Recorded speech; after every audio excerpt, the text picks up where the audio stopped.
Kochi water മെട്രോയുടെ പുതുതായി നിർമ്മാണം പൂർത്തിയാക്കിയ 2 ടെർമിനലുകൾ മുഖ്യമന്ത്രി പിണറായി വിജയൻ നാടിന് സമർപ്പിച്ചു. വെല്ലിംഗ്ടൺ ഐലൻഡ്, മട്ടാഞ്ചേരി എന്നീ റൂട്ടുകളിലാണ് പുതിയ വാട്ടർ മെട്രോ സർവീസ്. 38 കോടി രൂപ ചെലവിലാണ് പുതിയ 2 ടെർമിനലുകളുടെ നിർമ്മാണവും പൂർത്തിയാക്കിയത്.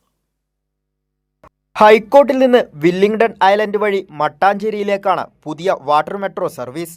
ഇതോടെ വാട്ടർ മെട്രോ ടെർമിനലുകളുടെ എണ്ണം 12ആയി. 8000 ചതുരശ്ര അടി വിസ്തീർണത്തിലാണ് മട്ടാഞ്ചേരി ടെർമിനലിന്റെ പണി പൂർത്തിയാക്കിയത്. വില്ലിംഗ്ടൺ ഐലൻഡ് 3000 അടി വിസ്തീർണത്തിലാണ്. അടിസ്ഥാന സൗകര്യ വികസന രംഗത്തെ നിർണായക ചുവടുവയ്പായ കൊച്ചി വാട്ടർ മെട്രോ ലോകശ്രദ്ധ ആകർഷിച്ചു കഴിഞ്ഞെന്ന് മുഖ്യമന്ത്രി പിണറായി വിജയൻ പറഞ്ഞു. 2023 കൊച്ചി വാട്ടർ മെട്രോ ഉദ്ഘാടനം ചെയ്യുന്നത്. നമ്മുടെ അടിസ്ഥാന സൗകര്യ വികസന രംഗത്ത് കേരളത്തിൻ്റെ നിർണായകമായ ഒരു ചുവടുവയ്പ്പായിരുന്നു അത്. പ്രാദേശിക വികസനത്തിൽ കൊച്ചി വാട്ടർ മെട്രോ ഗണ്യമായ സംഭാവന നൽകുകയാണ്. ഇതേ മാതൃകയിൽ സർവീസ് ഒരുക്കാൻ ആഗ്രഹിക്കുന്നതിനുള്ള പിന്തുണ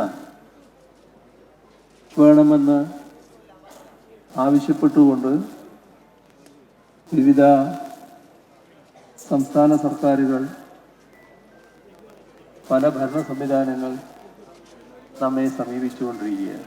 വാട്ടർ മെട്രോയുടെ തുറന്നുള്ള ഘട്ടങ്ങൾ സമയബന്ധിതമായി തന്നെ പൂർത്തിയാക്കുമെന്ന ഉറപ്പാണ് ഈ ഘട്ടത്തിൽ നൽകാനുള്ളത്. മട്ടാഞ്ചേരി ടെർമിനലിൽ നടന്ന ഉദ്ഘാടന ചടങ്ങിനു ശേഷം മുഖ്യമന്ത്രി വില്ലിംഗ്ടൺ ഐലൻഡിലേക്ക് ബോട്ടിൽ യാത്ര നടത്തി.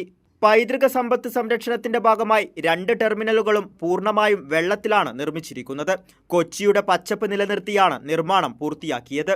പുതിയ വാട്ടർ മെട്രോ സർവീസുകൾ ആരംഭിച്ചതോടെ വ്യാവസായിക വിനോദ മേഖലകൾക്ക് കൂടുതൽ ഉണർവേകുകയും ഒറ്റപ്പെട്ട പ്രദേശങ്ങളിലുള്ളവർക്ക് യാത്രാ സൗകര്യം വർദ്ധിക്കുകയും ചെയ്യും. കൈരളി ന്യൂസ്, കൊച്ചി.